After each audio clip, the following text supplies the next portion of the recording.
America இந்த ரீஜனில் பூரா நான் தான் பாதுகாப்பு, நான் தான் பெரிய பிஸ்தாவாக்கம் அப்படின்னு சொல்லி நான் என்கிட்ட வந்து பார்த்தியா இங்கே ஒரு பெரிய கப்பல் இருக்குது, அங்கே ஒரு பெரிய கப்பல் இருக்குது, அப்புறம் தாடு சிஸ்டம் இருக்குது, இங்கேருந்து அடிக்க வந்தால் இப்போ திருப்பி தாக்குறது இருக்குது, என்கிட்ட எல்லாம் இருக்குது. அதெல்லாம் உண்மை, அத்தனையும் எல்லாம் கரெக்ட் தான்.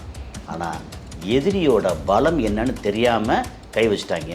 அவன் சொன்னது வந்து நான் ரிஃபைனரை தொடலை, ஏன்னா மனிதாபிமான அடிப்படையில் உனக்கு இது தொடாமல் இவ்வளோ அடிச்சிருக்கேன், நான் இதுவும் ஃபுல்லாக வந்து மூழ்கடிப்பேன், எல்லாம் பண்ணுவேன், ஒழுங்கு மரியாதையாக ஹார்மோஸையும் திறந்து விட்டுருக்கு. அமெரிக்காவில் இன்னும் ஆயுதங்கள் இருக்குது. ஓகே, சண்டை போகிற அளவுக்கு அவங்களுக்கு வலிமையும் இருக்குது. பெரிய வலிமை இருக்குங்க. அமெரிக்கா வந்து நீங்கள் வலிமை இல்லைன்னு சொல்லவே முடியாது, பெரிய வலிமை இருக்குது. ஆனால் ஈரான் வந்து குதிரை மாதிரி கீழே விழுந்தாலும் டக்குன்னு எந்திரிச்சிடும். துபாயோ அல்லது இஸ்ரேலோ யானை மாதிரி கீழே விழுந்தால் உடனே எந்திரிக்க முடியாது. வந்து அமெரிக்காவுக்கு தளம் வைக்கிறதுக்கு இடம் கொடுத்து, காசை கொடுத்து, அவங்களுடைய வளத்தை பூரா, பெட்ரோலிய வளத்தை பூரா அவனுக்கே அள்ளி கொடுத்து எல்லாம் பண்ணீங்க. என்ன அடிக்கிறதுக்கு நீ அவனை வளர்த்து விட்டே இல்லை, அப்போ நான் உடனே அடிப்பேன். இப்போ பிரச்சனை சால்வ் ஆகி வந்துருச்சு அப்படின்னா சைனா இன்னும் மேலே வந்துடுவாங்க, அமெரிக்கா இன்னும் கீழே இறங்கிடுவாங்க. சமாதானம்னா அமெரிக்காவுக்கு மைனஸ்னு அர்த்தம். சமாதானம்னா சைனா சமாதானத்துக்கு அமெரிக்கா வர வாய்ப்பு இல்லை. இல்லை, வேறு வழி இல்லை. இல்லைன்னா அமெரிக்கா இன்னும் மோசமாயிடும்.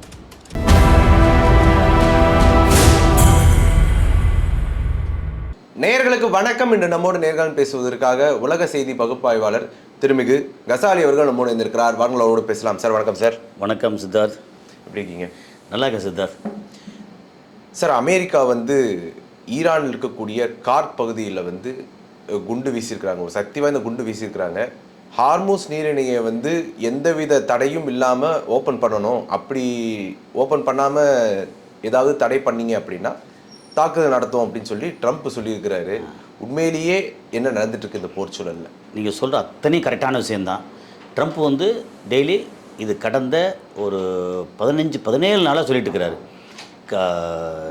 அந்த ஹார்மோஸ் ஜலசந்தி, ஹார்மோஸ் நீரிணை, அதை வந்து ஏன் ஈரான் பிடிச்சி வச்சுருக்காங்கிறது பின்னாடி சொல்லுவோம். அதை வந்து நீங்கள் மறிக்கக்கூடாது, அதை நீங்கள் திறந்து விடணும். ஏன்னா அதில் தான் முக்கியமாக உலகத்தில் ஒரு 20-25% எண்ணெய் அண்டு நேச்சுரல் கேஸ் வர்த்தகம் அது அங்கேருந்து வெளியே போகுது. அது போக அரபு நாடுகளுக்கு உணவுப் பொருள், மாட்டுத் தீவனத்திலிருந்து, மருந்து பொருளிலிருந்து, வீட்டு உபயோகப் பொருளிலிருந்து அவ்வளவும் கண்டெய்னராக இந்த ரூட்டில் உள்ளே போகுது. ஸோ இதோட முக்கியத்துவம் தெரியும். அது இல்லாமல் உலகத்தின் யூரியா இருக்குல்ல, ஃபெர்டிலைசர், யூரியா பேஸ்டு ஃபெர்டிலைசர், அந்த ஃபெர்டிலைசர் 30% அதிகமாக இந்த ரூட்லேருந்து வெளியே வருது. அப்போ அதோட முக்கியத்துவம் தெரிஞ்சிச்சா? அதை இப்போ மூடி வச்சுருக்காங்க. கடந்த இன்றைக்கி 15வது நாள் மூடி வச்சுருக்காங்க.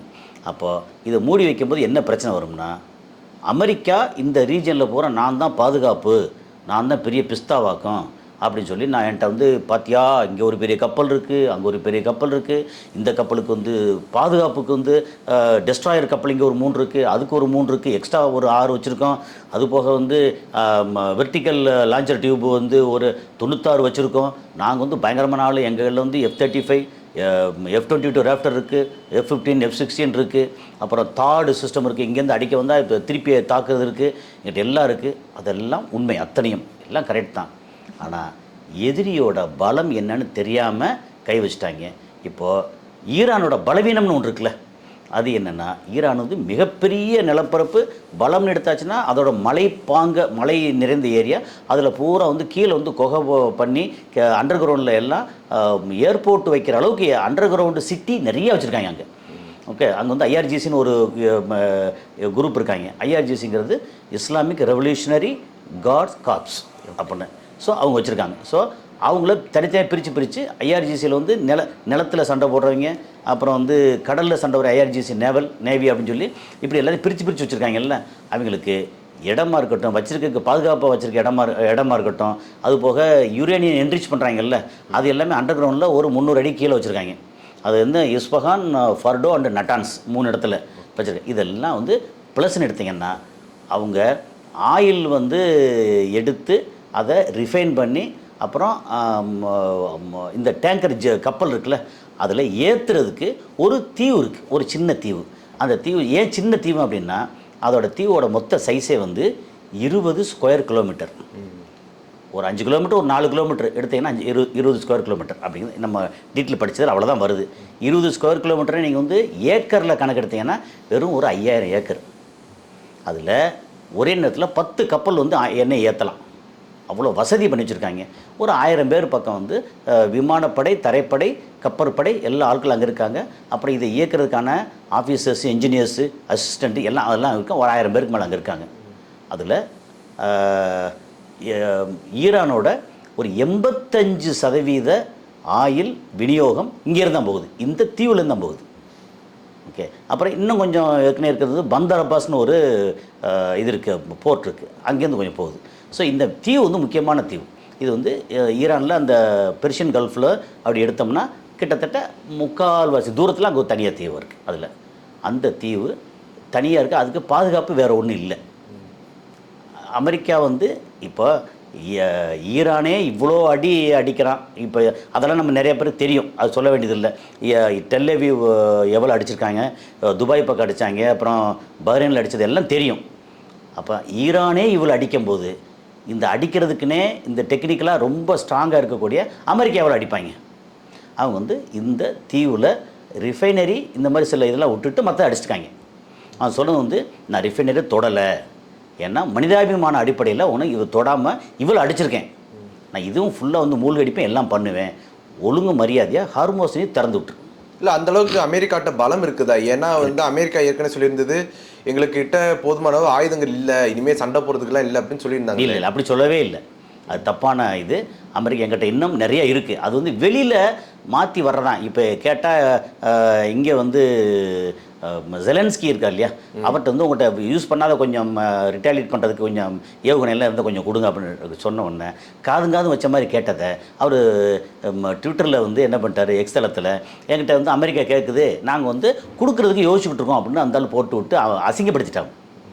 ஓகே. அப்புறம் வேறு நாடுகள்லையும் தைவானாக இருக்கட்டும், அப்புறம் மற்ற கிழக்காசிய நாடுகள் அந்த நாடுகள்லேயும் வந்து கொஞ்சம் அமெரிக்காவுக்கு ஆதரவாக கூடிய நாடுகள் அந்த நாடுகளில் வந்து கொஞ்சம் இருக்கிறதெல்லாம் கொஞ்சம் வாங்க, எனக்கு அவசரமாக தேவைப்படுது, ஏன்னா மேனுஃபேக்சரிங் ஸ்பீடு வந்து அங்கே பத்தாது. அப்படிங்கிறனால இது வந்து எப்படின்னா அமெரிக்கா கையில் இருந்த ஸ்டாக் வந்து குறைஞ்சிருக்கு, அதே நேரத்தில் ஈரான் கையில் ஸ்டாக்கும் குறைஞ்சிருக்கு. ஆனால் என்னென்னா இவங்க எல்லாம் 10,000 ஒரு 5,000 6,000 குறைஞ்சி போச்சு அப்படின்னா மிச்சம் 3,000 4,000 இருக்கும். இவன்ட்ட வந்து ஒரு 4,000 5,000 இங்கே ஈரானில் குறைஞ்சிச்சுன்னா இன்னும் ஒரு 10,000 ஏழு வச்சுருக்காங்க. ஸோ இவங்ககிட்ட வந்து ப்ரொடக்ஷன் ரொம்ப ஜாஸ்தி.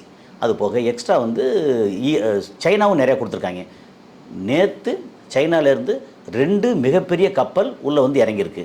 கப்பல் பூரா வந்து எல்லா ஏவுகணையும் ஆயுதங்களும், அதுக்கப்புறம் ஏவுகணைக்கு கொடுக்கக்கூடிய எரிபொருளும் எல்லாம். அதனால் சைனா வந்து இவனுக்கு ஃபுல்லாக பேக்கப் பண்ணுறாங்க. அதுபோக ரஷ்யா வந்து இன்டெலிஜென்ஸ் பேக்கப், எந்தெந்த இடத்துல யார் இருக்கா, எந்தெந்த இடத்துல இவங்களுடைய தளங்கள் இருக்குது, அதில் என்னென்ன முக்கியமான இடங்கள் இருக்குதுன்னு எல்லாம் வந்து மொத்தத்துக்கு வந்து துல்லியமாக சொல்லி அதை பார்த்து அடித்து இவனுடைய ஏகப்பட்ட தாட் சிஸ்டம், பேட்ரியாட் சிஸ்டம், அப்புறம் அயன்டோம் சிஸ்டம் எல்லாத்தையும் அடிச்சிட்டாங்க ஈரான். அப்படி இருக்குது. ஸோ அமெரிக்காவில் நீங்கள் கேட்ட கேள்விக்கு அமெரிக்காவில் இன்னும் ஆயுதங்கள் இருக்குது. ஓகே. சண்டை போகிற அளவுக்கு அவங்களுக்கு வலிமையும் இருக்குது, பெரிய வலிமை இருக்குங்க. அமெரிக்கா வந்து நீங்கள் வலிமை இல்லைன்னு சொல்லவே முடியாது, பெரிய வலிமை இருக்குது. ஆனால் அந்த அமெரிக்கா சண்டை போடுறது இப்போ இந்த மாதிரி இந்த முதலை புலி சிங்கம் சொல்லுவோம் பார்த்தீங்கள்ல, அதாவது தண்ணிக்கு உள்ளே இருந்தால் முதலே பலம், தண்ணிக்கு வெளியே போனால் புலி பலம், அவ்வளோதான் விஷயம். ஓகே. இப்போ அமெரிக்கா அந்த சுற்றி அவங்களுடைய இடத்துல அமெரிக்கா பலம். ஓகே. மிடில் ஈஸ்டில் வந்தால் அமெரிக்கா பலம் எப்படி இருந்துச்சு அப்படின்னா அமெரிக்காவோட நிலம் அங்கே இருக்குது, ஆனால் அமெரிக்காவோட தளங்கள் இருக்குல்ல, 27 தளங்கள் அங்கே இருந்துச்சு. அமெரிக்காவோட ஆட்கள், அவங்களோட இராணுவம், ஏர்கிராஃப்ட்டு, ஆயுதங்கள், அதுக்கப்புறம் அவனுக்குன்னு தனியாக வந்து ஒரு வேட்டை நாய் மாதிரி இஸ்ரேல், அவங்கள்ட்ட எக்கச்சக்கமான ஆயுதங்கள். அப்போ கிட்டத்தட்ட அமெரிக்காவே அங்கே இருக்கிற மாதிரி சுற்றி இருந்துச்சு. அதை எல்லாத்தையும் அடிச்சிட்டாங்க இப்போது, எல்லாத்தையும். இப்போ இந்த போரில் வலிமை இழந்த நாடு எது? ஈரானா, இஸ்ரேலா, அமெரிக்காவா? வலிமை இழந்ததுன்னா 3மே வலிமை இழந்திருக்கு. அது அப்படி சொன்னால் அதிகமாக யார் வலிமை இழந்திருக்கா அப்படின்னா ஈரான். அது 1000 பேருக்கு மேலே இறந்து போனதாக ஆல்ரெடி டிக்ளேர் பண்ணியிருக்காங்க. ஆனால் இன்னும் உறுதிப்படுத்தப்படாத தகவல் வந்து 10,000 பேருக்கு மேலே இறந்துருக்கலாம். ஏன்னா 21,000 22,000 வீடுகள் வந்து இடிஞ்சிருக்கு. ஆமாம், அங்கே வீட்டில் வந்து மக்கள் இருப்பாங்கல்ல, இடிஞ்சுன்னா எத்தனை பேர் காயம்பட்டிருக்காங்க, எத்தனை பேர் இறந்துருக்காங்க கணக்கெல்லாம் பெருசாக வெளியே வரல. இங்கே எந்த அளவுக்கு வீடுகள் இதெல்லாம் இடிஞ்சிருக்கோ அதை விட அதிகமாக இஸ்ரேலில் வீடுகள் இடிஞ்சிருக்கு. ஓகே. அங்கே 10,000 பேருக்கு அங்கேயே இறந்துருக்கலாம். ஆனால் 8 பேர் 10 பேர்னு சொல்லிட்டு இருக்காங்க அங்கே. ஓகே. அதனால் இப்போ மொத்தத்துக்கு எடுத்திங்கன்னா இது என்ன சொல்லுது, ஈரான் வந்து குதிரை மாதிரி கீழே விழுந்தாலும் டக்குன்னு எந்திரிச்சிடும். துபாயோ அல்லது இஸ்ரேலோ யானை மாதிரி கீழே விழுந்தால் உடனே எந்திரிக்க முடியாது. என்ன காரணம்னா இவங்களுக்கு அடிப்படையில் பேஸ் வந்து ஆயில், அந்த எண்ணெய் இருக்குது. அந்த எண்ணெய் வர்த்தகத்தில் டக்குன்னு மேலே வந்துடுவாங்க. துபாயோ அல்லது இஸ்ரேலோ அவங்க வந்து வெளியில் இருக்கக்கூடிய மக்களோட நம்பிக்கை, டூரிசம், சர்வீஸு, ட்ரேடு, இதை வச்சு தான் அவங்களோடது. ஃபைனான்சியல் சர்வீஸ் எல்லாம் சேர்த்து ட்ரேடு, இதை வச்சு இது வந்து இப்போ நிறைய அடிபட்டு கிடக்கு. துபாயே அடிபட்டு கிடக்கு. அடிபட்டுனா மக்கள் அடிபடலை, பில்டிங் வந்து பெருசாக டேமேஜ் ஆகலை. ஆனால் மக்கள் போக்குவரத்து இல்லாமல் இன்வெஸ்ட்மெண்ட் வராது, உடனே லேட் ஆகும். வரும், பட் ஒன்றுமே இல்லாத துபாயை வந்து ஓஹோன்னு ஆக்குனாங்கல்ல, அது மாதிரி இப்போ திரும்ப ஆக்குவாங்க. அப்போ ஒன்றுமே இல்லாமல் இருந்த இஸ்ரேலை வந்து எங்கேயோ கொண்டு வந்து சேர்த்து ஓஹோன்னு ஆக்குன மாதிரி அவங்களும் ஆக்குவாங்க. என்ன, ஈரான் வந்து 5 வருஷத்தில் வெளியே வருது அப்படின்னா, மேலே 5 வருதுன்னா இவங்களுக்கு 15 வருஷம் ஆகும். அவ்வளோதான். அப்போது நீங்கள் இழந்த நாடு எடுத்திங்கன்னா இஸ்ரேல் பயங்கரமாக அடிபட்டிருக்கு, ஈரானும் பயங்கரமாக அடிபட்டிருக்கு. அமெரிக்கா வந்து அவங்ககிட்ட வந்து ஒரு ஏக்கர் கூட அடி வாங்கலை, ஒரு இடம் கூட அடி வாங்கலை. ஆனால் அவங்களோட ஃபைனான்ஸ் இருக்கு இல்லையா, பொருளாதாரம், அது வந்து எக்கானமி வந்து பயங்கரமாக அடிபட்டிருக்கு. ஏகப்பட்ட கடனில் இருக்காங்க. அதுக்கப்புறம் இந்த ரீஜனில் வந்து சண்டை போட்டு இவன் ஈரானை வந்து கவுத்தி அதை வந்து அவன் கேப்சர் பண்ணியிருந்தா அமெரிக்காவோட டாலர் வேல்யூ பெருசாக இருந்திருக்கும், அவன் இன்னும் பெரிய ஆளாக இருந்திருப்பான். பண்ண முடியலையே. இப்போ வரைக்கும் ஈரானை பணிய வைக்க முடியல. ஈரான் வந்து அப்பர் ஹேண்டில் இருக்கான். இப்போ கார் தீவில் வந்து அடிச்சிட்டாங்க. அடித்தா கூட ஈரான் வந்து திருப்பி வந்து இங்கே இவங்க சம்மந்தப்பட்ட அமெரிக்கா சம்மந்தப்பட்ட எல்லா ரிஃபைனரி எல்லா இடத்துலையும் அடிக்கிறது அளவுக்கு எல்லா இடத்துலையும் இவங்க இது வச்சுருக்காங்க, ஆயுதம் வச்சுருக்காங்க. ஸோ முடிஞ்சு போச்சு. அப்போ என்னன்னா ஈரானை பணிய வைக்க முடியலை. ஈரான் பணிஞ்சிருச்சு அப்படின்னா சைனாவுக்கு பிரச்சனை ஆகும். இப்போது கார் தீவில் அடித்ததே வந்து சைனாவுக்கு தான் அங்கேருந்து நிறைய எண்ணெய் போகுது. சைனாவை தவிர மற்ற எந்த கப்பலும் அந்த நீரிணையில் போகலை. இன்றைக்கி காலையில் வந்த தகவல் 2 கப்பலை, இந்திய கப்பலை வந்து அலோவ் பண்ணியிருக்காங்கன்னு சொன்னாங்க. ஏற்கனவே ஒரு கப்பல் அலோவ் பண்ணி மும்பை துறைமுகத்துக்கு வந்துச்சுனாங்க. அது 10 நாளைக்கு முன்னாடி கிளம்புனது, அது பிரச்சனை இல்லை. அப்புறம் தாய்லாந்து கப்பலை ஒன்று அடிச்சிட்டாங்க, இந்தியாவுக்கு வர வேண்டியது. ஸோ வேறு எந்த கப்பலும் வர முடியலை. அப்புறம் இவங்க கப்பல் எது நம்ம ஸ்பெயின் கப்பலாக அவங்க வந்து அமெரிக்காவுக்கு எதிராக சொன்ன உடனே ஒரு 7 கப்பலாக வெளியே போன அலோவ் பண்ணாங்க. அப்புறம் யுஏஇ அண்டு மற்ற நாடுகள் இருக்கு இல்லையா, அந்த வளைகுடா நாடுகள், அவங்க என்ன சொன்னாங்க, அமெரிக்கா தளங்களை விட்டு அமெரிக்கா வெளியேற்றிட்டு எம்பசியில எல்லாம் அமெரிக்காவோட தளங்கள்லேருந்து அவங்க வெளியேற்றிரு மொத்தத்துக்கு. உனக்கு எனக்கு உறவில்லைன்னு எழுதி வாங்கிக்கோ, நான் வந்து ட்ரேடு பண்ணுறதுக்கு என் இடத்த விட்றேன். ஏன் இவ்வளோ சொல்கிறாங்கன்னா, அந்த ஹார்மோஸ் நீரிணையில் கப்பல் போக்குவரத்து போகிற இடம் பூரா வந்து ஈரானுக்கு சொந்தமானது. அதனால் உனக்கு சொந்தமான இடத்த, இப்போ ஈரானுக்கு சொந்தமான இடத்த என் இஷ்டத்துக்கு நான் விடாமல் இருப்பேன்.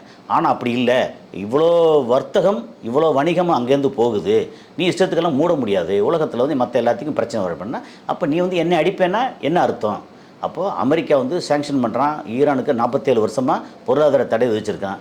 அப்போ அதெல்லாம் வந்து மற்ற வளைகுடா நாடுகளில் வேடிக்கை பார்த்தாங்க. அப்புறம் அந்த இடத்துல வந்து அமெரிக்காவுக்கு தளம் வைக்கிறதுக்கு இடம் கொடுத்து, காசை கொடுத்து, அவங்களுடைய வளத்தை பூரா, பெட்ரோலிய வளத்தை பூரா அவனுக்கே அள்ளி கொடுத்து எல்லாம் பண்ணீங்க. என்ன அடிக்கிறதுக்கு நீ அவனை வளர்த்து விட்டே இல்லை, அப்போ நான் உடனே அடிப்பேன் அப்படின்னு அடிக்கிறாங்க. இன்றைக்கி நிலைமை ஒரு மாதிரி இப்படி போய் நிற்கிது. இதில் வந்து எப்போவுமே சொல்கிறது உண்டு, போரில் வந்து வெற்றி தோல்வி யாருக்கு வேணாலும் இருக்கலாம். ஆனால் முழுக்க தோல்வி அடைகிறது யார் தெரியுமில்ல, சாதாரண அப்பாவி பொதுமக்கள். அவங்க வாழ்க்கை இன்றைக்கி நமக்கே வந்து கேஸ் தட்டுப்பாடு வந்துருச்சுன்னு ஒரே பேனிக்காச்சே. கடந்த 2-3 நாளாக வந்து நம்ம மக்கள் எவ்வளோ அலைப்பாய்ந்தாங்க. நேற்று காலையில் பார்த்தீங்கன்னா பெட்ரோல் பங்கில் அவ்வளோ க்யூ, ஈவினிங்கில் சரியாயிருச்சு. இல்லை பரவாயில்ல, பெட்ரோல் இதெல்லாம் இல்லைன்னு சொல்லி இப்போ சரியாயிருக்கு.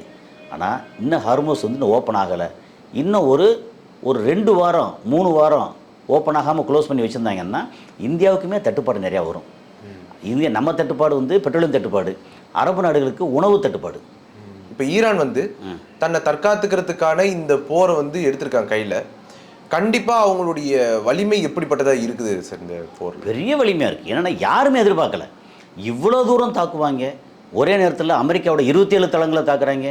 அப்புறம் அதே நேரத்தில் வந்து ஒரு 200 இடத்துல இஸ்ரேலை தாக்குறாங்க.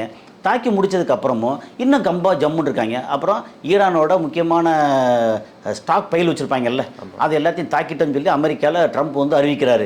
85% 90% அவங்களோட அம்யூனிஷன்ஸ் எல்லாத்தையும் நாங்கள் தாக்கி அழிச்சிட்டோம் அப்படி சொன்னதுக்கப்புறம் தான் நிறையா போடுறாங்க.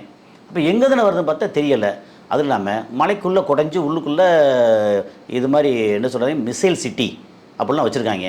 அதை வந்து அந்த வாசலை மட்டும் அடிக்கலாம், ஓகே, நார்மலாக இப்போ மலை வந்து இப்படி இருக்குன்னு வச்சுக்கலேன், இப்படி இருக்கிற இடத்துல இந்த இடத்துல வந்து வாசல் இருக்குன்னு மேலேருந்து குண்டை போட்டுடலாம்.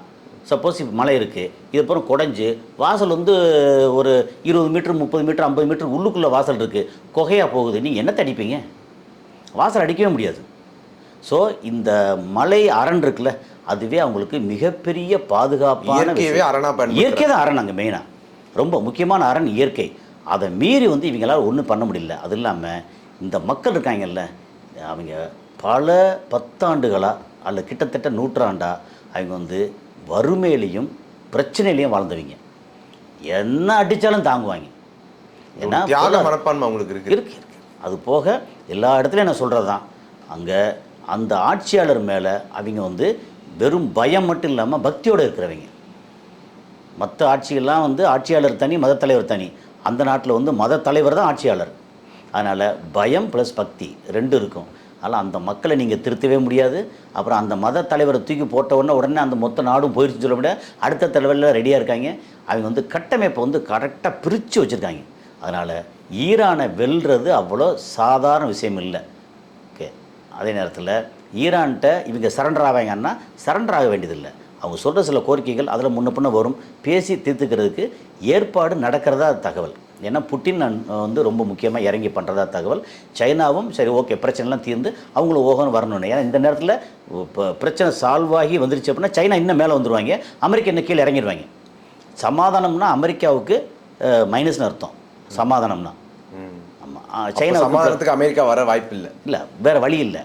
இல்லைன்னா அமெரிக்கா இன்னும் மோசமாயிடும்.